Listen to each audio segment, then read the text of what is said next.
En esta mañana tenemos una parábola muy conocida de la siembra, que está relacionada, como les digo, con la siembra y que quizá conocemos el título muchos, pero no sé si conocemos todos la interpretación de la parábola. Y estamos hablando de la parábola de la semilla de mostaza, ¿sí? Muy conocido el título, muy conocida, en muchas ocasiones se habrá predicado acerca de ella, pero no estoy seguro de que podamos entender o hayamos entendido la interpretación de dicha parábola.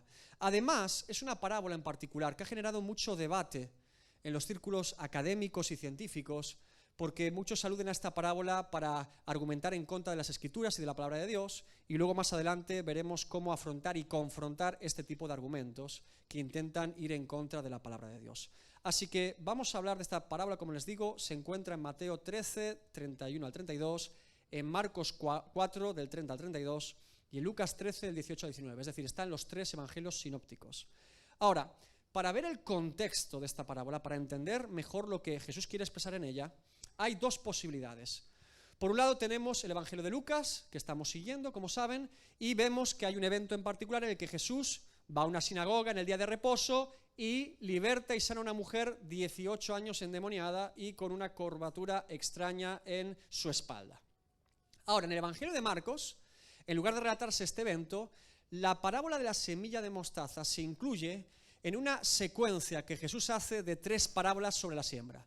La del sembrador, que ya la vimos, una parábola que solamente aparece en Marcos, que es acerca del crecimiento de la semilla, y después concluye con la parábola de la semilla de mostaza, que parece que es el colofón o el cierre a todo ese pensamiento que Jesús aborda con estas tres parábolas de la siembra.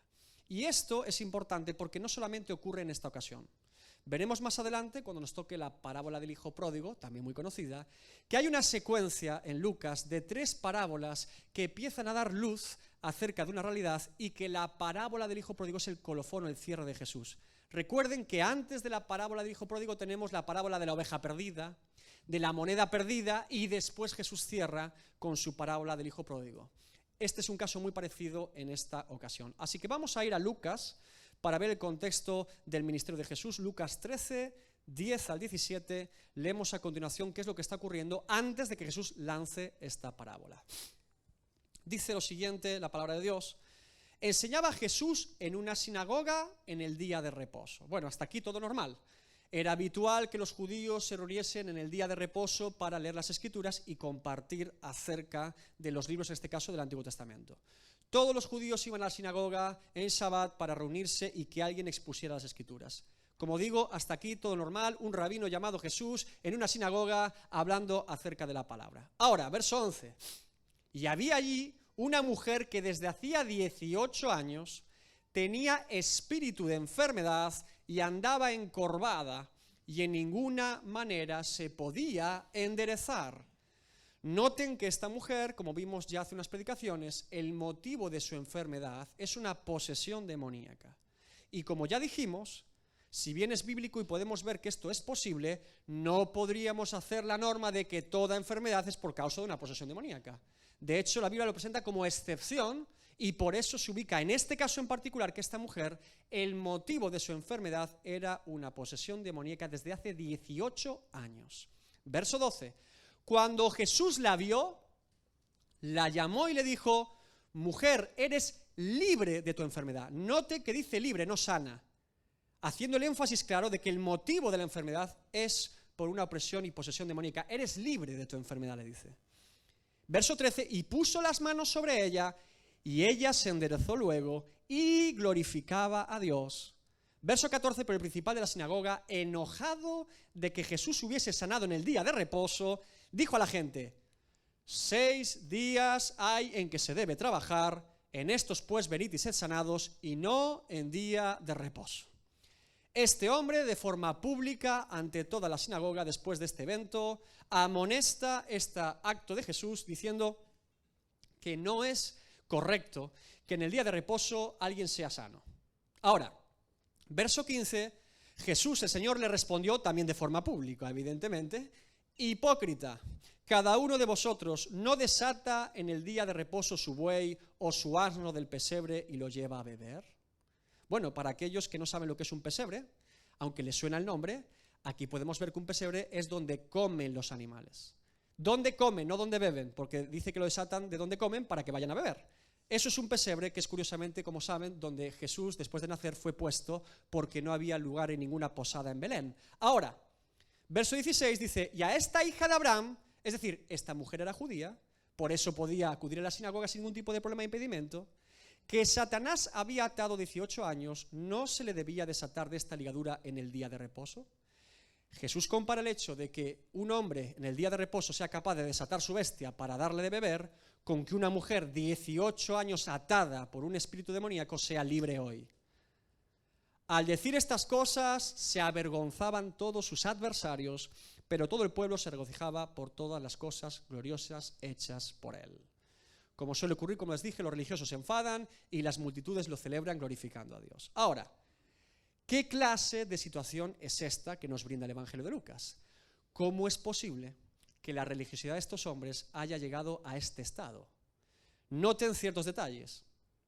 Esta mujer estaba enferma y endemoniada desde hace 18 años y asistía a la sinagoga, a la iglesia, podríamos decir, de ese momento. La conocían todos. La mujer encorvada desde hace 18 años que viene a la sinagoga. Supongo o entiendo que después de 18 años algún tipo de empatía o amor por esa persona deberían tener en la sinagoga, porque ella acudía allí. Y sin embargo, esta mujer de repente, después de 18 años, con una espalda deformada, atrofiada por una posesión demoníaca, es sanada y comienza a glorificar a Dios. Fíjese que el resultado de la sanidad de Cristo es que la mujer glorifica ¿a quién? Muy importante, esta es la conclusión que uno siempre debe identificar. Muy importante, cuando una sanidad o una supuesta sanidad, cuando una liberación o una supuesta liberación no glorifica a Dios, que es el único que puede sanar y liberar, algo anda mal. Algo anda muy mal. La medicina no sana. La medicina alivia, posterga una patología, pero no sana. La psicología no liberta. La psicología normaliza o calma una posesión u opresión o depresión, pero no libra de ella. Los curanderos no sanan ni libertan. Satanás no sana ni liberta. Los evangelistas y ministerios en la iglesia no sanan ni libertan. El único que tiene poder para sanar y libertar es Dios. Por eso, cuando eso ocurre, se glorifica a Dios. Éxodo 15:26, y dijo, si oyeres atentamente la voz de Jehová tu Dios, e hicieres lo recto delante de sus ojos, y dieres oído a sus mandamientos, y guardares todos sus estatutos, ninguna enfermedad de las que envía a los egipcios te enviaré a ti, porque yo soy Jehová tu sanador, Jehová Rafa. Salmos 103:3, Él es quien perdona todas tus iniquidades, el que sana todas tus dolencias. Jeremías 33:6, he aquí yo les traeré sanidad y medicina, y los curaré, y les revelaré abundancia de paz y de verdad. Juan 8:36, así que si el Hijo os libertare, seréis verdaderamente libres. Isaías 61:1, el Espíritu de Jehová el Señor está sobre mí, porque me ungió Jehová, me ha enviado a predicar buenas nuevas a los abatidos, a vendar a los quebrantados de corazón, a publicar libertad a los cautivos y a los presos apertura de la cárcel. Salmo 79:9, ayúdanos, oh Dios de nuestra salvación, por la gloria de tu nombre, y líbranos y perdona nuestros pecados por amor de tu nombre. ¿Quién sana? ¿Quién? Dios. ¿Quién liberta? Dios. El día que Dios comenzó a obrar con milagros y sanidades en los años 30 y 40 del siglo pasado, muchos ministerios en los que Dios estaba comenzando a mover de forma sobrenatural comenzaron a hacerse famosos y a usurpar la gloria a Dios. Se convirtieron en extraños para Dios y Dios se alejó de ellos para su propia vergüenza. Por eso muchos acabaron como acabaron. ¿Cuál es la reflexión esta mañana? Si cuando Jesús sanaba, la gloria se la llevaba a Dios, ¿quién nos creemos nosotros para usurpar la gloria de Dios cuando Él obra? Se le comenzó a llamar cultos de sanidades en lugar de cultos a Dios, donde ya no se predicaba el Evangelio, ni se glorificaba a Dios, simplemente aparecía un hombre con un traje caro haciendo ademanes de espiritualidad. No repitamos los mismos errores en esta generación. Fíjense qué diferente es Jesús obrando. Mateo 15, 29 al 31. Pasó Jesús de allí y vino junto al mar de Galilea, y subiendo al monte se sentó allí. Y se le acercó mucha gente que traía consigo a cojos, ciegos, mudos, mancos y otros muchos enfermos. Y los pusieron a los pies de Jesús y los sanó. De manera que la multitud se maravillaba viendo a los mudos hablar, a los mancos sanados, a los cojos andar y a los ciegos ver, y glorificaban al Dios de Israel. ¿Cuál es la conclusión del mover sobrenatural de Dios? ¿Quién se lleva la gloria? Dios. Ahora, podemos ver evidentemente cuán religiosos podemos llegar a ser los seres humanos. Porque estos religiosos judíos estaban dispuestos a aceptar que Dios sanase en 6 días de la semana, pero no en el día de reposo. ¿Se dan cuenta lo que provoca la religiosidad, la costumbre y los ritos muertos? Lo peligroso que es la religión. El hombre diciéndole a Dios qué puede hacer y qué no puede hacer.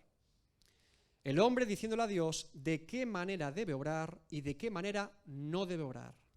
El hombre diciéndole a Dios en qué ha cesado o dejado de cesar su obra sobrenatural. El hombre diciéndole a Dios en qué orden y bajo qué manifestación particular de su poder puede o no puede hacer las cosas. Y luego decimos con la boca que Dios es soberano. ¿Se dan cuenta? Soberano para que haga lo que yo quiero, de la forma que yo quiero y a mí me gusta y en el tiempo que a mí me interesa. No funciona así. Por eso Jesús irrumpe en esta sinagoga en el día de reposo y hace lo que le da la gana, demostrando su soberanía, autoridad y autonomía. Dios hecho carne haciendo lo que Él quiere hacer, cuando Él lo quiere hacer, con quien Él lo quiere hacer, en el tiempo que Él lo quiere hacer y de la forma que Él lo quiere hacer, a Él sea la gloria. Nosotros no podemos mover ni torcer la mano de Dios. Ahora, no creamos que los creyentes actuales o modernos somos mucho mejor que estos hombres en esta sinagoga. Porque estas personas creían que Dios podía obrar en medio de ellos 6 días a la semana, pero el día de reposo no. Nosotros, los creyentes modernos, creemos que Dios puede obrar un día a la semana, nuestro domingo, pero el resto de la semana no. Le hemos dado la vuelta a los fariseos. Si Dios me habla, que lo hable en domingo, que el resto de la semana la tengo muy ocupada, ¿verdad? Si Dios va a tocar mi corazón, que sea en un llamado en particular, o con algún ministerio especial, o en un evento muy famoso. Si no, no me interesa. No somos muy diferentes, créanme.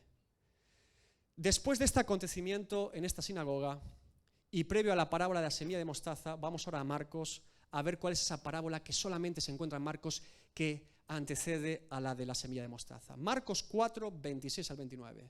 Decía además, recuerden, lanza la parábola del sembrador en Marcos, ahora esta parábola y después la semilla de mostaza. Esta es la que va en medio. Dice, así es el reino de Dios, como cuando un hombre echa semilla en la tierra. Esto no suena, ¿verdad? Duerme y se levanta de noche y de día y la semilla brota y crece sin que él sepa cómo. Porque de suyo lleva fruto la tierra, primero hierba, luego espiga, después grano lleno en la espiga. Y cuando el fruto está maduro, enseguida se mete la hoz porque la siega ha llegado. Bien, aquí podemos ver varias verdades que nos permiten entender mejor la parábola de la semilla de mostaza y que debemos entender en base a la verdad del reino de los cielos. Primero, dice que el reino de Dios es como echar una semilla en tierra. Esto es muy interesante. La obra de Dios no es algo superficial, no se trata de algo aparente o externo, no se trata de grandes eventos ni luces de colores, no busca la fama y el reconocimiento de los hombres, es algo que podemos decir que es sigiloso. Parece que no está pasando nada, que no hay grandes cambios, pero Dios está haciendo la obra y produciendo fruto.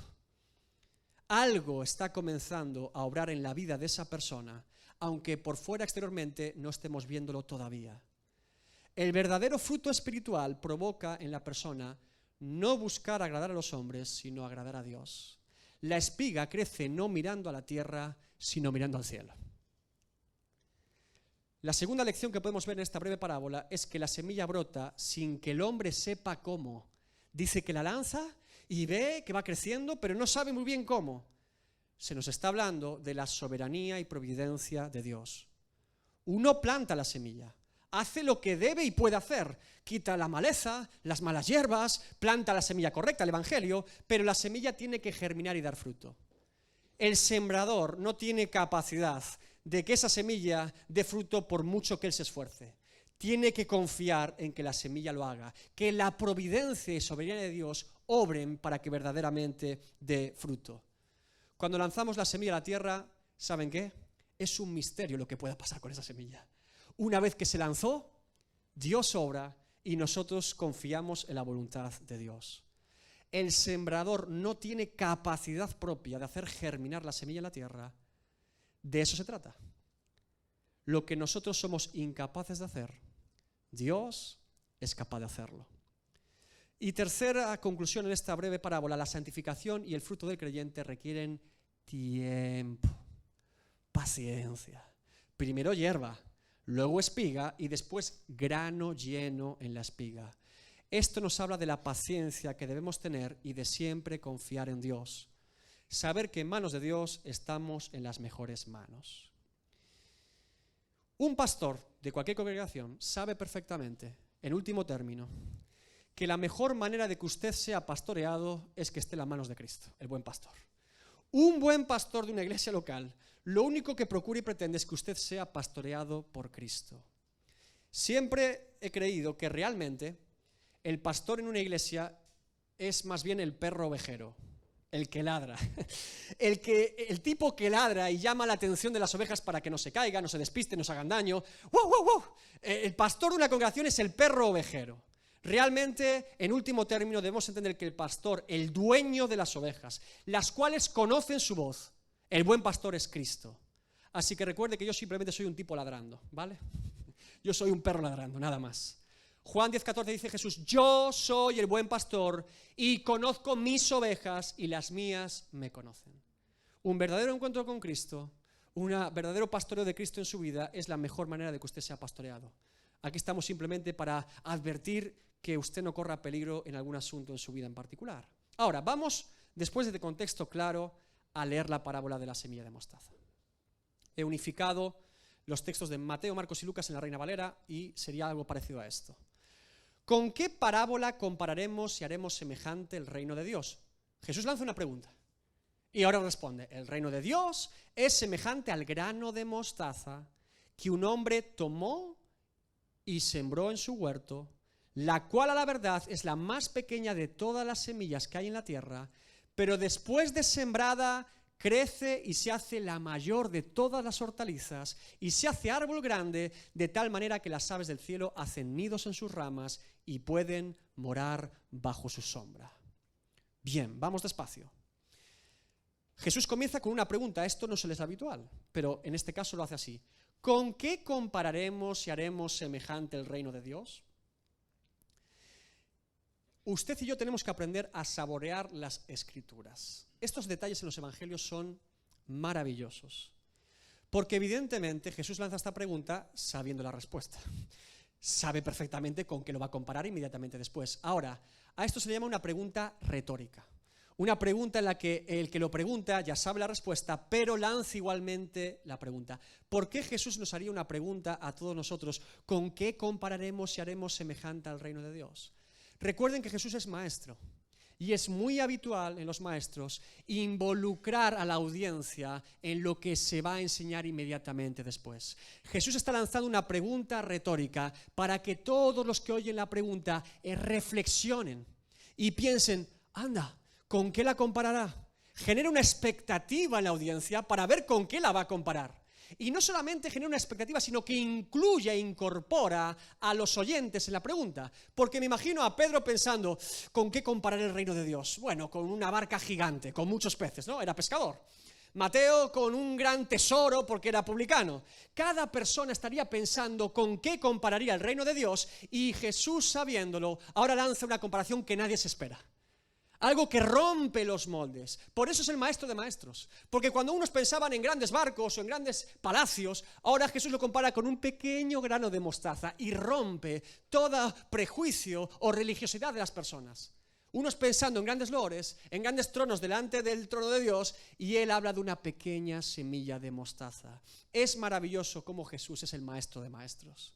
Genera expectativa, nos incorpora a la respuesta y después nos sorprende como siempre con su propia respuesta del reino de los cielos. El reino de los cielos, la lógica del reino de los cielos es diametralmente opuesta a la lógica humana. Y esa es la sorpresa. Ahora, él pregunta, ¿con qué compararemos y haremos semejante al reino de Dios? Y responde, el reino de Dios es semejante al grano de mostaza que un hombre tomó y sembró en su huerto.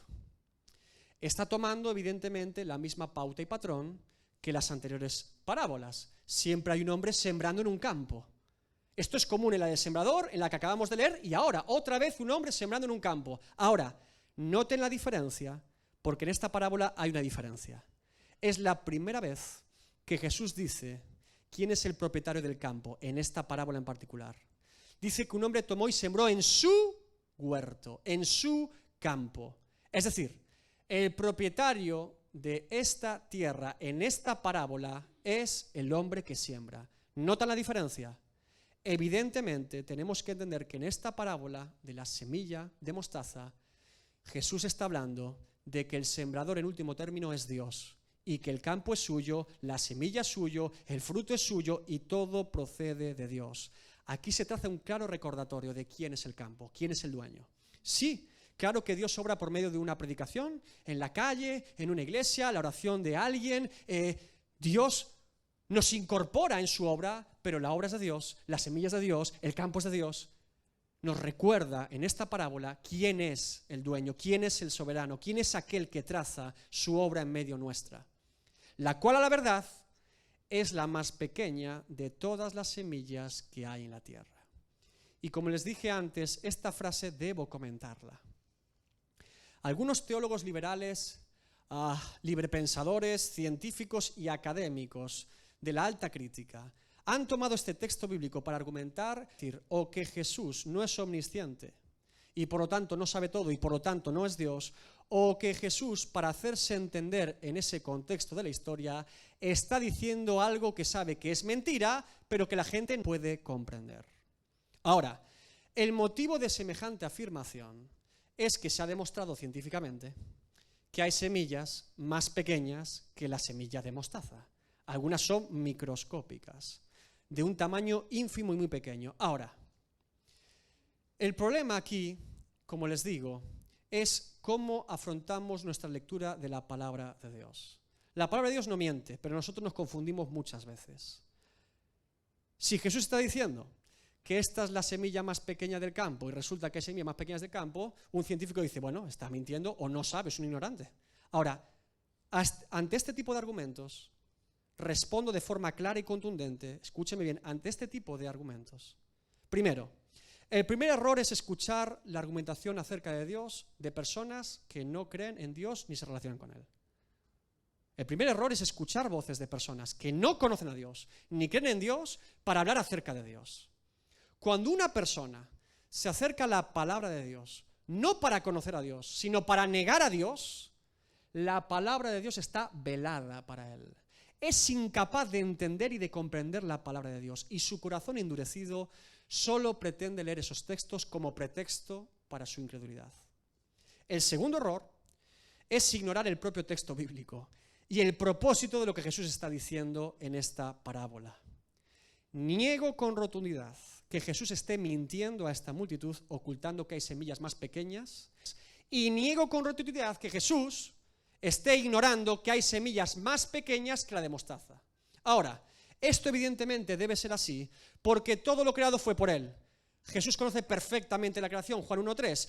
Todas las cosas por Él fueron hechas y sin Él nada de lo que ha sido hecho fue hecho. Jesús conoce perfectamente todas las semillas para las plantas que existan y existirán jamás. Ahora, Jesús no está hablando a una multitud para debatir con ella cuál es la semilla más pequeña que existe o cuál cree que es la semilla más pequeña. No creo que ni una sola persona de esa multitud jamás haya entendido la parábola de ese sentido. Tampoco jamás creo que una persona que lea el texto de forma natural llegue a semejante conclusión. Aquí nos está planteando un debate sobre los cientos de miles de semillas y variedades que hay. Jesús está diciendo más bien a esas personas, de forma sencilla, en una historia clara, ¿con qué comparar el reino de los cielos? Bueno, de las semillas que se suelen sembrar en un huerto, de las semillas típicas en un huerto típico de Palestina. En un campo, en este campo vamos a poner que se sembró la semilla de la mostaza. Bien, de todas las semillas en ese campo, yo comparo el reino de los cielos con la semilla de mostaza. Eso es lo que parece decirse evidentemente en este texto. De hecho, parece que toda la audiencia lo entiende perfectamente. Y que cualquier persona que lea esto entiende este énfasis.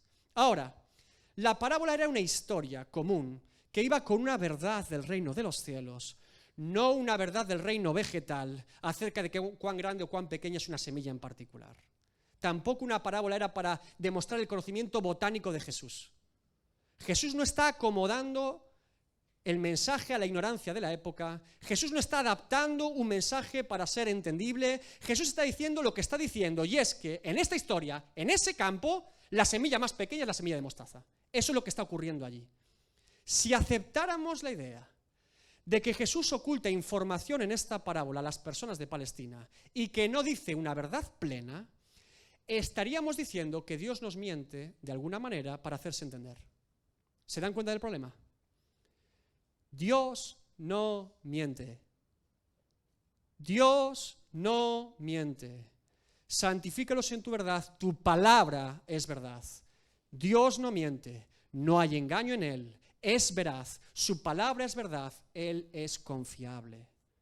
David, ¿qué importancia tiene esto? ¿Por qué te paras a dar tantos detalles sobre un argumento que yo ni conocía? Bueno, cuidado. No ignoremos las maquinaciones de Satanás. Se lo dije en la predicación Sola Escritura hace unas semanas y meses. La palabra de Dios no se toca. Los que atentan contra ella, atentan contra Dios. Porque si yo niego la veracidad y la inerrancia de las Escrituras, estoy negando que pueda confiar que Dios se revele a mí y a usted de forma común y clara a todos nosotros. Y entonces la Iglesia de Cristo tiene un problema muy grande. Por eso no se toca. En nuestro credo de iglesia, el que revisamos con los miembros hace ya unas semanas, en el cuarto apartado sobre las Sagradas Escrituras decimos: creo en la divina inspiración de las Sagradas Escrituras y por lo tanto en su credibilidad total, suprema autoridad y sabiduría en todo lo que atañe a la fe y a la conducta, siendo dichas Escrituras la única regla común, inerrante, clara, necesaria, suficiente y en armonía de todo conocimiento, fe y obediencia para la salvación del ser humano. Así es como entendemos en esta iglesia la palabra de Dios. Sin errores, sin confusiones, sin mentiras, sin engaños, clara, necesaria, suficiente, completa, para que yo pueda conocer a Dios. El hombre se equivoca, la ciencia se equivoca, la razón se equivoca, Dios no. Tenemos que entender esto. Después de sembrada, esta semilla crece y se hace la mayor de todas las hortalizas y se hace árbol grande. Es maravilloso, porque recuerden que Jesús ha dicho a sus discípulos hace un rato: sois manada pequeña. Lucas 12:32. Pequeño rebaño. Semilla pequeña. Ahora, recuerden además que Jesús nos dice, Mateo 10:16, he aquí yo os envío como a ovejas en medio de lobos. Mi pregunta en esta mañana para usted es: ¿qué puede hacer una oveja rodeada de lobos? ¿No? ¿Qué sentido tiene que nos presente como una oveja en medio de lobos? Bueno, técnicamente creo que una oveja lo que puede hacer en medio de una manada de lobos es ser comida, ¿verdad? Destrozada. La oveja no tiene facultad para defenderse de una manada de lobos. ¿Han visto alguna vez una oveja haciendo huir una manada de lobos? No. Lo que suele ocurrir es que se la comen. Ahora, ahí está el asunto. No hay mucho que una oveja pueda hacer en medio de lobos. Ahora, sí hay mucho que lo que el pastor de esas ovejas puede hacer si ve que un solo lobo atenta contra una de ellas. Yo no puedo hacer mucho, pero mi Dios sí puede hacer mucho. Cuando el león de la tribu de Judá ruge, los demonios huyen, los hombres tiemblan y la creación clama por justicia. Amós 3:8 dice: si el león ruge, ¿quién no temerá? Si habla Jehová el Señor, ¿quién no profetizará? Yo no querría ser aquel que toque a la niña de los ojos de Dios. Yo no querría ser aquel que quiere tocar a la esposa de Cristo. Por eso, la oveja no es que pueda hacer mucho por sí misma, pero es propiedad de alguien que sí puede hacer mucho por ella. Salmos 34, 7 al 8, el ángel de Jehová acampa alrededor de los que le temen y los defiende. Gustad y ved que es bueno Jehová, dichoso el hombre que confía en él. Recuerda además que esa pequeña semilla de mostaza, ese rebaño pequeño, esas ovejas en medio de lobos, un día se convertirán en algo más grande. Apocalipsis 7, del 9 al 10. Después de esto miré y aquí una gran multitud, la cual nadie podía contar, de todas naciones y tribus y pueblos y lenguas, que estaban delante del trono y en la presencia del Cordero, vestidos de ropas blancas y con palmas en las manos, y clamaban a gran voz, diciendo: la salvación pertenece a nuestro Dios, que está sentado en el trono y al Cordero. Una pequeña manada, un pequeño rebaño, una pequeña semilla, un día, por la eternidad, será una multitud que no se puede ni contar. ¿Se dan cuenta el poder del reino de Dios? ¿Se dan cuenta el poder de Dios en medio nuestro? Si a Cristo le tuvieron en poco, si fue la piedra desechada por los edificadores, no esperemos grandes aplausos del mundo hacia nosotros. Sin embargo, nuestra identidad está en Cristo, no en el mundo. Prefiero ser una semilla de mostaza para la gloria de Dios que una semilla de secuoya para el diablo. La secuoya es el árbol más grande del mundo. Le dije que estaba aprendiendo de plantas. Prefiero ser una semilla de mostaza para la gloria de Dios que ser la semilla del árbol más grande del mundo para el Satanás y para este mundo. ¿Notan la diferencia? Ageo 2:9. La gloria postrera de esta casa será mayor que la primera. Ha dicho Jehová de los ejércitos, y daré paz en este lugar, dice Jehová de los ejércitos. Calma, manada pequeña. Dios está en el asunto. De tal manera que las aves del cielo hacen nidos en sus ramas y pueden morar bajo su sombra. La semilla crece y se hace un gran árbol. Aun los extraños, los familiares que por años no creían, el jefe de la empresa que lo echó por ser cristiano, la persona que atentaba mal contra usted, después de su testimonio en Dios, después que Dios dé fruto en usted, después de que usted haya dado testimonio y una vida real, una vida fundada en Cristo, muchos de ellos vendrán a refugiarse en la sombra. Muchos de ellos vendrán y dirán: ¿cómo es Dios? Para que la semilla se convierta en árbol requiere tiempo, madurez, santidad, reposo, búsqueda en el secreto y confianza en Dios. Por eso la comparación con la siembra de Jesús es magistral. Nos recuerda que es un proceso que Dios hace en nuestra vida para su gloria. Ahora, aplicamos la parábola para nosotros hoy. Como les he dicho, esta es la tercera parábola de una secuencia. La parábola del sembrador, la parábola del crecimiento de la semilla y la parábola del grano de mostaza. En la primera parábola del sembrador, Jesús habla de lo importante que es la respuesta del ser humano ante el Evangelio. Habla de tipos de tierra que responden de manera diferente al Evangelio. En esa parábola lo importante o el mensaje principal es la responsabilidad de cada ser humano frente al mensaje del Evangelio. En la segunda parábola, la parábola de la semilla que crece en el campo, Jesús nos recuerda la providencia y soberanía de Dios, porque no sabemos cómo ni cuándo crece, pero Dios hace que crezca. Nos recuerda que en último término Dios tiene el control de la semilla y que Él en su justo tiempo, forma y manera dará fruto en esa semilla. Que dependemos de Dios evidentemente para que Él produzca fruto y vida en las personas. Y en esta parábola de la semilla de mostaza, Jesús combina ambas realidades, la responsabilidad del ser humano y la soberanía de Dios, para recordarnos el potencial que tiene el reino de los cielos, cómo Dios hace su obra y cómo cuando estamos bajo la voluntad de Dios, Dios nos usa para su gloria. Combina ambas realidades y las lanza en esta parábola. Quizás el mejor versículo de la Biblia que refleja esta realidad, responsabilidad del ser humano, soberanía de Dios, es Filipenses 2, del 12 al 13. Por algún motivo se suele leer solamente el 12 o solamente el 13 cuando nos conviene, pero el apóstol Pablo los junta en una misma verdad. Filipenses 2, del 12 al 13 dice: Por tanto, amados míos, como siempre habéis obedecido, no como en mi presencia solamente, sino mucho más ahora en mi ausencia, ocupaos en vuestra salvación con temor y temblor. responsabilidad del ser humano.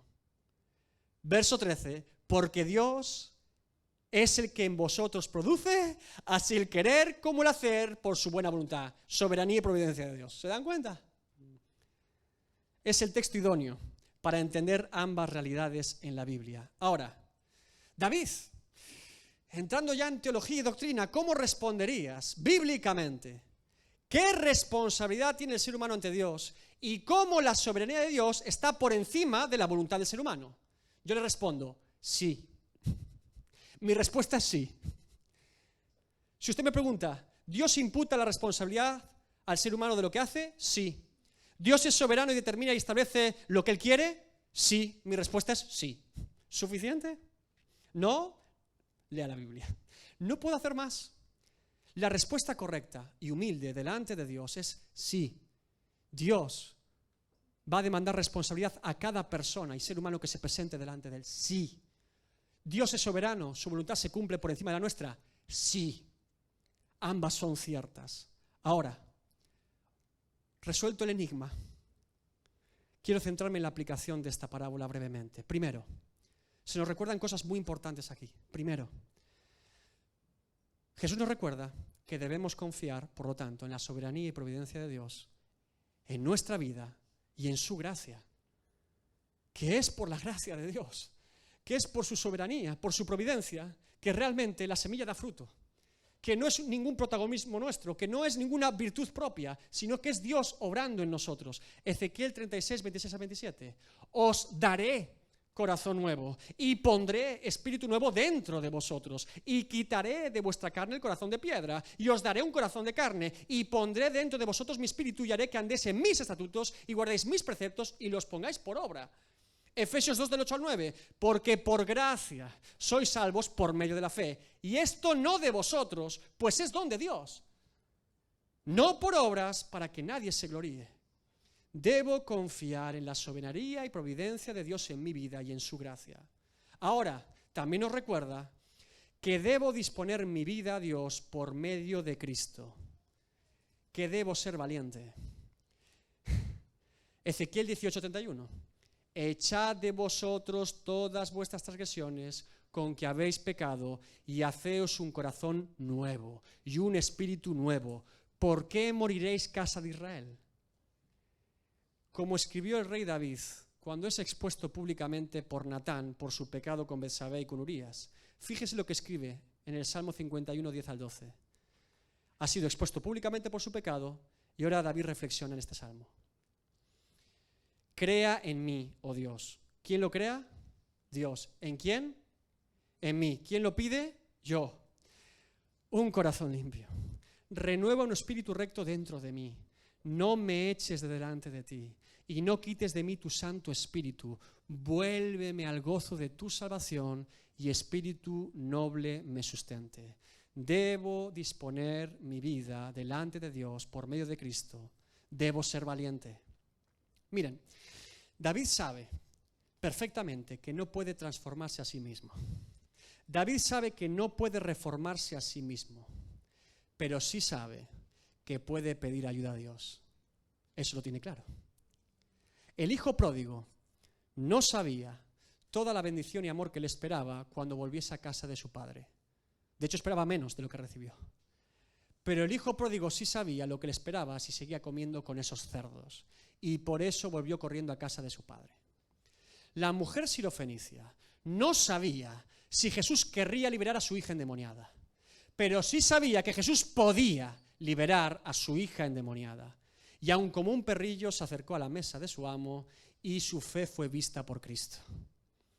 Mateo 11:12 dice, desde los días de Juan el Bautista hasta ahora, dice Jesús, el reino de los cielos sufre violencia y los violentos lo arrebatan. El reino de los cielos, amigo hermano, es para valientes. No hay ni un solo cobarde en el cielo. Es para valientes. Es para gente valiente.